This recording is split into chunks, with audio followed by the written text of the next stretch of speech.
नमस्कार फ्रेंड्स, स्वागत है आपका हमारे यूट्यूब चैनल जीकेएस क्लासेस में।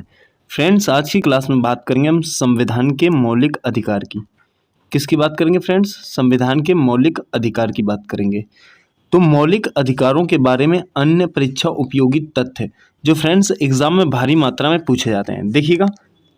मौलिक अधिकारों का वर्णन संविधान के भाग 3 में किया गया है और अनुच्छेद की बात करें तो 12 से 35 तक किया गया है। ठीक है फ्रेंड्स, संविधान के भाग 3 को भारत का मैग्ना कार्टा कहा जाता है। अगर क्वेश्चन पूछता है कि संविधान के किस भाग को भारत का मैग्ना कार्टा कहा जाता है, तो भाग 3 को कहा जाता है। ठीक है, मौलिक अधिकारों को कहाँ से लिया गया? तो अमेरिका के संविधान से लिया गया है। फ्रेंड्स, मौलिक अधिकारों को अमेरिका के संविधान से लिया गया है। देखिए, मूल संविधान में 7 मौलिक अधिकारों को स्थान दिया गया था। ठीक है, कितने मौलिक अधिकारों को? 7। आगे देखेंगे फ्रेंड्स। देखिए, मैंने आपको बताया 7 मौलिक अधिकारों को स्थान दिया गया था, किंतु 44वें संविधान संशोधन द्वारा संपत्ति के मूल अधिकार अनुच्छेद 31 को अनुच्छेद 300 का के तहत विधायी अधिकार में जोड़ दिया गया था। ठीक है, इसके बाद फ्रेंड्स कितने रह गए? मात्र 6 रह गए थे। ठीक है, ये बात आपको ध्यान रखनी है। आगे बात करेंगे, मौलिक अधिकारों में संशोधन हो सकता है एवं राष्ट्रीय आपात अनुच्छेद 352 के दौरान जीवन एवं व्यक्तिगत स्वतंत्रता के अधिकार को छोड़कर अन्य मौलिक अधिकारों को स्थगित किया जा सकता है। ये भी आप ध्यान रखेंगे। ठीक है फ्रेंड्स, आगे देखते हैं। देखेंगे, आगे बात करेंगे हम, भारतीय नागरिकों को निम्नलिखित मूल अधिकार प्राप्त हैं। देखिए फ्रेंड्स, जैसे बात करेंगे, इसकी ट्रिक है छोटी सी। समस्त शोध संस्कृति के उपचार, इतना याद रखना है आपको। क्या? समस्त शोध संस्कृति के उपचार। तो फ्रेंड्स, ये के में ट्रिक नहीं है, बाकी सब ट्रिक के अंतर्गत आता है। ठीक है, देखिए जैसे बात करेंगे समस्त में, तो सम से हो जाएगा समता, और ये जो इस्त लिखा है फ्रेंड्स, इससे हो जाएगा स्वतंत्रता। तो समता या समानता का अधिकार अनुच्छेद 14 से 18 तक। ठीक है फ्रेंड्स, फिर देखिए स्वतंत्रता का अधिकार की बात करें तो अनुच्छेद 19 से 22 तक। फिर देखिए शोध से याद रखना, शो से हो जाएगा शोषण और धा से हो जाएगा धार्मिक। तो शोध के विरुद्ध या शोषण के विरुद्ध अधिकार अनुच्छेद 23 से 24। धार्मिक स्वतंत्रता का अधिकार अनुच्छेद 25 से 28। फ्रेंड्स, संस्कृति से आपको याद रखना है संस्कृति और शिक्षा संबंधी अधिकार अनुच्छेद 29 से 30। फिर बात करेंगे उपचार से याद रखना है संवैधानिक अधिकार। ठीक है फ्रेंड्स, अनुच्छेद 32। ठीक है, तो ये बात आपको ध्यान रखनी है फ्रेंड्स। आगे देखिए बात करेंगे,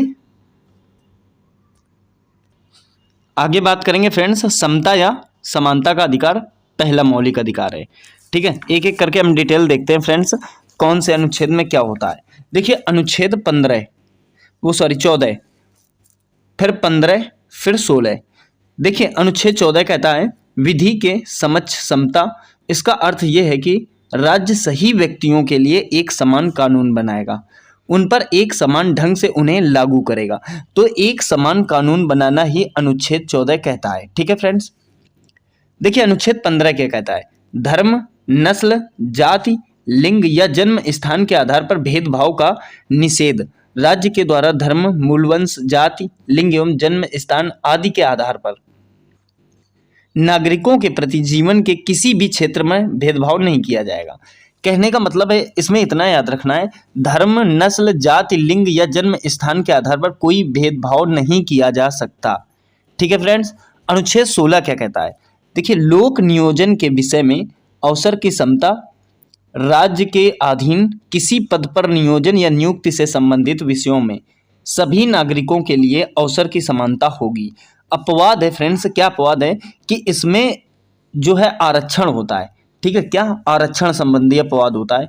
अनुसूचित जाति को, अनुसूचित जनजाति को एवं पिछड़ा वर्ग को। तो इन तीनों को फ्रेंड्स जो है ना, कुछ जगह पर जैसे सरकारी नौकरी हुई या स्कूल में फीस वगैरह को लेकर हुई, इनमें कुछ आरक्षण दिया गया है, वो भी उनके निचले स्तर में होने के कारण, वरना हर जगह समानता का अधिकार लागू है। ठीक है फ्रेंड्स, आशा करता हूं समझ में आ गया होगा। आगे देखिएगा, देखिए आगे बात करेंगे अनुच्छेद 17 और 18 में। ठीक है, देखिए अस्पृश्यता का अंत। अस्पृश्यता का अंत क्या होता है, इस पे गौर करते हैं। अस्पृश्यता के उन्मूलन के लिए इसमें दंडनीय अपराध घोषित किया गया है। ठीक है फ्रेंड्स। अनुच्छेद 18 क्या कहता है? अपराधियों का उपाधियों का अंत। ठीक है, उपाधियों का अंत का मतलब जितने भी हमें सम्मान मिलते हैं। ठीक है, कैसे? देखिए, सेना या विधा संबंधी सम्मान की सेवाएं अन्य कोई भी उपाधि राज्य द्वारा प्रदान नहीं की जाएगी। भारत का कोई नागरिक किसी अन्य देश से बिना राष्ट्रपति की आज्ञा के कोई उपाधि स्वीकार नहीं कर सकता। कहने का मतलब है जितनी भी बड़ी उपाधियां होंगी वो सब राष्ट्रपति की आज्ञा से ही मिलती हैं। ठीक है फ्रेंड्स, जितने भी जैसे पद्मश्री वगैरह हुए ये सब हमें कौन देते हैं? तो राष्ट्रपति जी ही देते हैं। ठीक है फ्रेंड्स, तो ये आपने देख लिया पहला। आगे बात करेंगे सेकंड में। देखिए फ्रेंड्स, सेकंड देखेंगे नंबर 2, स्वतंत्रता का अधिकार। ठीक है, तो अनुच्छेद 19 में समझ लेते हैं। ABCD करके इसके पार्ट दिए गए हैं जी तक। ठीक है फ्रेंड्स, देखिए तो मूल संविधान में 7 की तरह स्वतंत्रता का उल्लेख था। ठीक है, अब सिर्फ 6 हैं। तो मैंने जैसे बताया कि आपको 7 प्रकार के थे, लेकिन वर्तमान में कितने? 6 हैं। ये बात मैं ऊपर भी बता चुका हूँ आपको। ठीक है, ये अनुच्छेद 19 में। अब देखिए क्या क्या है। 19A क्या कहता है फ्रेंड्स? बोलने की स्वतंत्रता होगी। 19B कहता है शांतिपूर्वक बिना हथियारों के एकत्रित होने और सभा करने की स्वतंत्रता होगी। ठीक है, 19C संघ बनाने की स्वतंत्रता होगी। ठीक है, संघ का मतलब जैसे कोई भी एक संस्था आप लॉन्च कर रहे हो जिसमें आप बहुत सारे लोगों को जोड़ रहे हो। ठीक है, 19 का D क्या कहता है? देश के किसी भी क्षेत्र में आवागमन की स्वतंत्रता। कहने का मतलब है भारत के किसी भी हिस्से में, चाहे आप राज्य में जाओ अपने किसी भी स्थान पर, या दूसरे भी राज्य में जा सकते हो, किसी भी स्थान पर आपको स्वतंत्रता है। 19E क्या कहता है?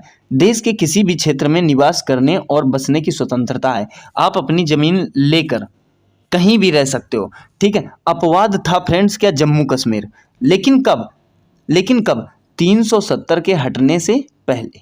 ठीक है, 370 के हटने से पहले। अब धारा 370 हटा दी गई है, अब हम जम्मू कश्मीर में भी अपनी संपत्ति ले सकते हैं। ठीक है, लेकिन उसके पहले ऐसा नहीं था।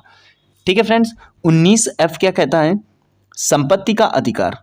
संपत्ति का अधिकार था फ्रेंड्स। ठीक है, आप अपनी संपत्ति रख सकते हो लेकिन कानून के दायरे में। ठीक है, 19G क्या कहता है? कोई भी व्यापार एवं जीविका चलाने की स्वतंत्रता। आप भारत में रहकर अपने रोजगार के लिए कोई भी व्यापार कर सकते हैं। ठीक है फ्रेंड्स, चलिए आगे देखते हैं। देखिए बात करेंगे फ्रेंड्स, यहाँ नोट देख लीजिएगा। प्रेस की स्वतंत्रता का वर्णन जो किया गया है अनुच्छेद 19A में है। ठीक है, किसकी? प्रेस की स्वतंत्रता का वर्णन जो है अनुच्छेद 19A में ही वर्णित किया गया है। ठीक है, अब देखिए बात करेंगे अनुच्छेद 20 की। अनुच्छेद 20 की क्या कहता है?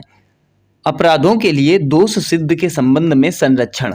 इसके तहत 3 प्रकार की स्वतंत्रता के वर्णन किए गए हैं। ठीक है, अपराध से संबंधित। देखिए, किसी भी व्यक्ति को एक अपराध के लिए सिर्फ एक बार सजा मिलेगी। पहली बात। ठीक है, दूसरी बात भी देखिएगा, अपराध करने के समय जो कानून है इसी के तहत सजा मिलेगी, ना कि पहले और बाद में बनने वाले कानून के तहत। ठीक है फ्रेंड्स, कहने का मतलब है जो कानून वर्तमान में बनाए गए होंगे उन्हीं के तहत सजा मिलेगी। ठीक है फ्रेंड्स, आगे देखेंगे C, थर्ड, किसी भी व्यक्ति को स्वयं के विरुद्ध न्यायालय में गवाही देने के लिए बाध्य नहीं किया जाएगा, जबरदस्ती नहीं किया जा सकता। ठीक है फ्रेंड्स, अब देखिए तो ये 20 में आपको 3 चीजें समझ में आ गई होंगी अनुच्छेद 20 में। ठीक है, अब देखिए अनुच्छेद 21 क्या कहता है? अनुच्छेद 21 कहता है प्राण एवं दैहिक स्वतंत्रता का संरक्षण। ठीक है, किसी भी व्यक्ति को विधि द्वारा स्थापित प्रक्रिया के अतिरिक्त उसके जीवन और व्यक्तित्व स्वतंत्रता के अधिकार से वंचित नहीं किया जा सकता।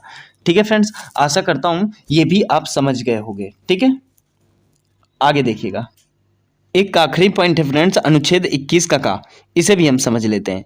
राज्य 6 से 14, किसी भी राज्य के वर्णन किया गया। 6 से 14 वर्ष के आयु के समस्त बच्चों को ऐसे ढंग से जैसा कि राज्य विधि द्वारा अवधारित करें निःशुल्क तथा अनिवार्य शिक्षा उपलब्ध कराएगा।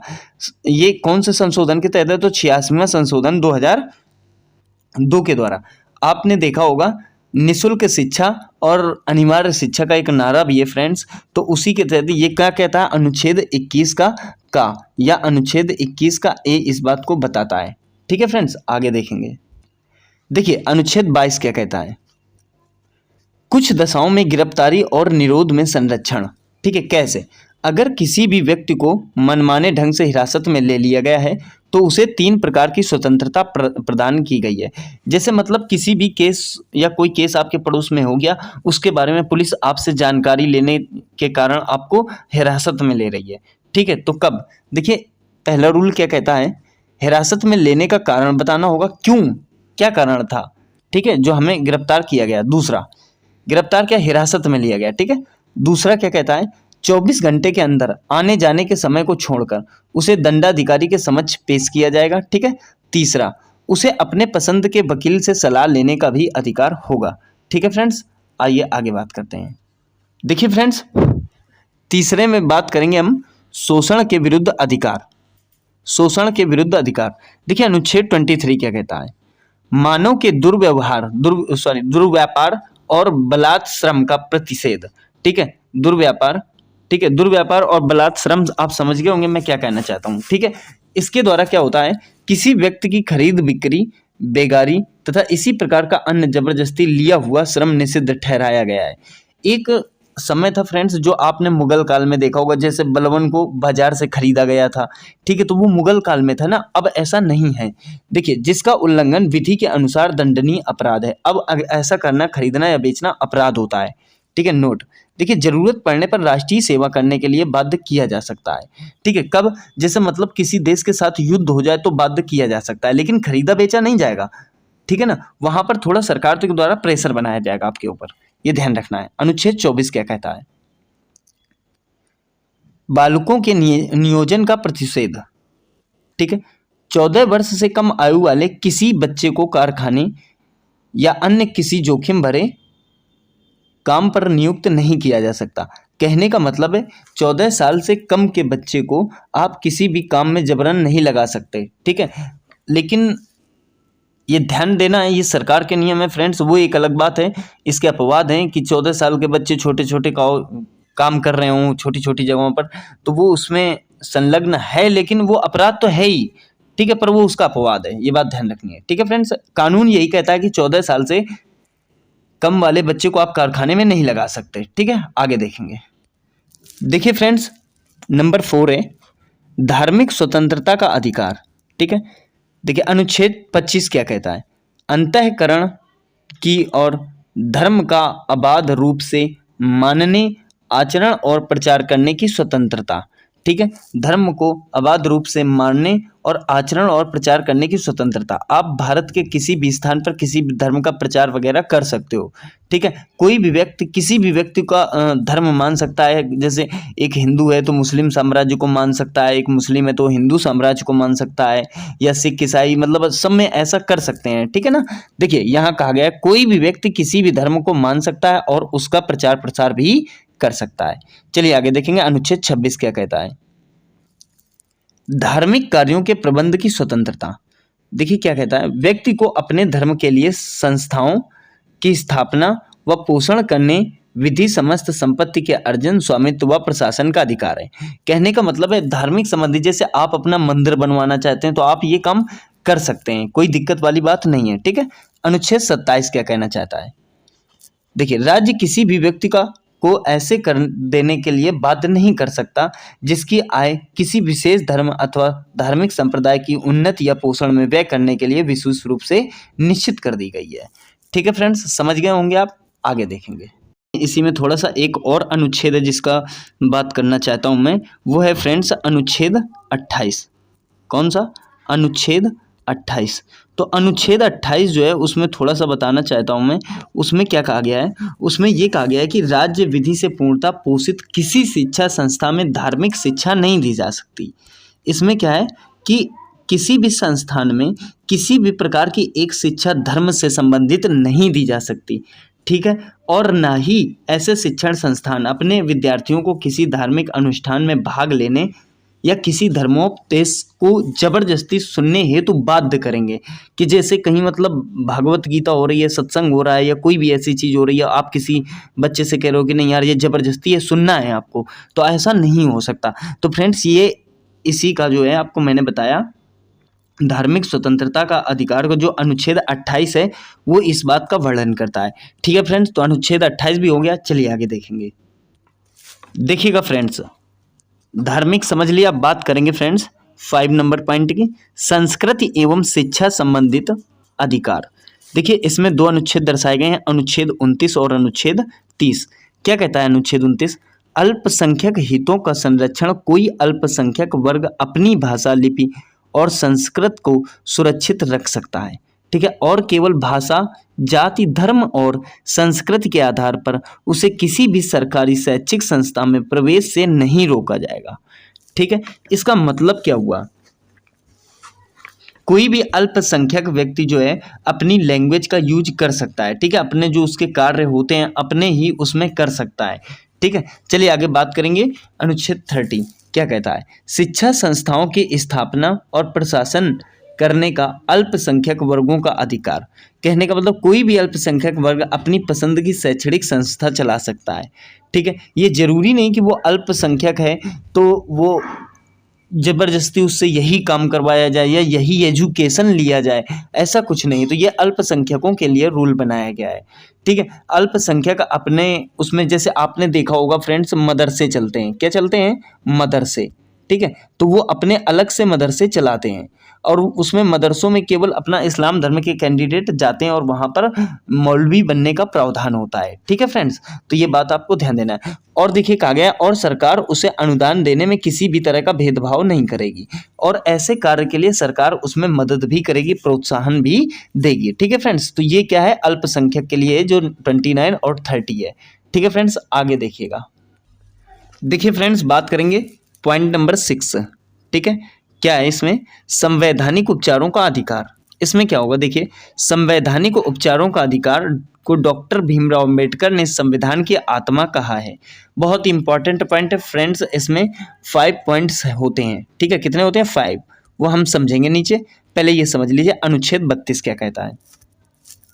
इसके तहत मौलिक अधिकारों को प्रवर्तित कराने के लिए समुचित कार्यवाहियों द्वारा उच्चतम न्यायालय में आवेदन करने का अधिकार प्रदान किया गया है, ठीक है। उसके बाद इस संदर्भ में सर्वोच्च न्यायालय को 5 तरह के रिट निकालने की शक्ति प्रदान की गई है। यही फ्रेंड्स बहुत इंपॉर्टेंट है। तो बात करेंगे फ्रेंड्स आगे। देखिए वो 5 पॉइंट्स कौन से हैं, 5 रिट कौन सी हैं। देखिए पहला है बंदी प्रत्यक्षीकरण, ठीक है। दूसरा है परमादेश, तीसरा है प्रतिषेध लेख, चौथा है उत्प्रेषण और पांचवा है फ्रेंड्स अधिकार प्रच्छा लेख। अब ये पांचों चीजें क्या हैं ये हम समझ लेते हैं, ठीक है फ्रेंड्स। देखिए यहाँ पर सबसे पहले एक बात और समझ लीजिए, जो 32 कहता है ये मौलिक अधिकारों को प्रवर्तित कराने के लिए समुचित कार्रवाइयाँ की जाती हैं। किसके द्वारा? तो वो केवल न्यायालय द्वारा ही की जा सकती हैं, इसके सिवा कोई दूसरा विकल्प नहीं होता, ठीक है। ये ध्यान रखना आपको। आगे देखिए फ्रेंड्स, यहाँ पर बात करेंगे बंदी प्रत्यक्षीकरण की, पहले नंबर की। देखिए यह उस व्यक्ति की प्रार्थना पर जारी किया जाता है जो ये समझता है कि उसे अवैध रूप से बंदी बनाया गया है। इसके द्वारा न्यायालय बंदीकरण करने वाले अधिकारी को आदेश देता है कि वह बंदी बनाए गए व्यक्ति को निश्चित स्थान और निश्चित समय के अंदर न्यायालय में उपस्थित करे, जिससे न्यायालय बंदी बनाए जाने के कारणों पर विचार विमर्श कर सके, ठीक है। तो बंदी प्रत्यक्षीकरण में ये हो, जैसे फ्रेंड्स किसी को पुलिस गिरफ्तार करती है और गिरफ्तार करने के बाद उसे ये लगता है कि यार मैंने तो ये कार्य किया ही नहीं, फिर भी गिरफ्तार कर लिया गया मुझे, तो वो न्यायालय जा सकता है, ठीक है। देखिए परमादेश, दूसरा पॉइंट, परमादेश का लेख उस समय जारी किया जाता है जब कोई पदाधिकारी अपने सार्वजनिक कर्तव्य का निर्वाह नहीं करता है। इस प्रकार के आज्ञा पत्र के आधार पर पदाधिकारी को उसके कर्तव्य का पालन करने का आदेश जारी किया जाता है, ठीक है। तो ये परमादेश हो गया, ठीक है। आगे देखते हैं। देखिए तीसरा पॉइंट क्या कहता है, प्रतिषेध लेख। देखिए यह आज्ञा पत्र सर्वोच्च न्यायालय तथा उच्च न्यायालय द्वारा निम्न न्यायालयों तथा अर्ध न्यायिक न्यायाधिकरणों को जारी करते हुए आदेश दिया जाता है कि इस मामले में अपने यहाँ कार्रवाई न करें क्योंकि यह मामला उनके अधिकार क्षेत्र से बाहर है। कहने का मतलब है जब भी कोई बड़ा केस हो जाता है तो वो छोटी या सत्र न्यायालय में नहीं होता, उसके लिए हमें सर्वोच्च न्यायालय या उच्च न्यायालय का सहारा लेना अनिवार्य होता है, ठीक है। बात करेंगे 4 पॉइंट पे, उत्प्रेषण, ठीक है। इसके द्वारा क्या होता है फ्रेंड्स, अधीनस्थ न्यायालयों को ये निर्देश दिया जाता है कि वे अपने पास लंबित मुकदमे के न्याय निर्णयन के लिए उसे वरिष्ठ न्यायालयों को भेजे। जैसे बहुत सारे मुकदमे चलते रहते हैं, लंबित हो जाते हैं, उनमें कोई सुनवाई नहीं होती, तब ये कार्य किया जाता है। ठीक है फ्रेंड्स, आगे देखिएगा, यहाँ बात की गई है अधिकार परीक्षा लेख की। तो यहाँ अधिकार परीक्षा लेख में क्या कहा गया है, जब कोई व्यक्ति ऐसे पदाधिकारी के रूप में कार्य करने लगता है जिसके रूप में कार्य करने का उससे वैधानिक रूप से अधिकार नहीं है, ठीक है, न्यायालय अधिकार परीक्षा के आदेश के द्वारा उस व्यक्ति से पूछता है कि वह किस अधिकार से कार्य कर रहा है, और जब तक वह इस बात का संतोषजनक उत्तर नहीं देता वह कार्य नहीं कर सकता। ठीक है, कहने का मतलब है आप किसी पद में रहकर या बगैर पद के रहते हुए अगर कोई ऐसा कार्य कर रहे हैं जो कानून के विरुद्ध है, तो उसमें न्यायालय को आपका जो है अधिकार परीक्षा लेख जारी करना पड़ेगा। ठीक है फ्रेंड्स, तो फ्रेंड्स आशा करता हूँ आपको जो ये मैंने सारे 6 के 6 आपको मौलिक अधिकार कराए हैं बहुत ही आसान तरीके से समझ में आ गए होंगे। फ्रेंड्स इसके अंदर से भी क्वेश्चन एग्जामिनर पूछता है। तो मिलते हैं फ्रेंड्स अगले वीडियो के साथ। धन्यवाद फ्रेंड्स।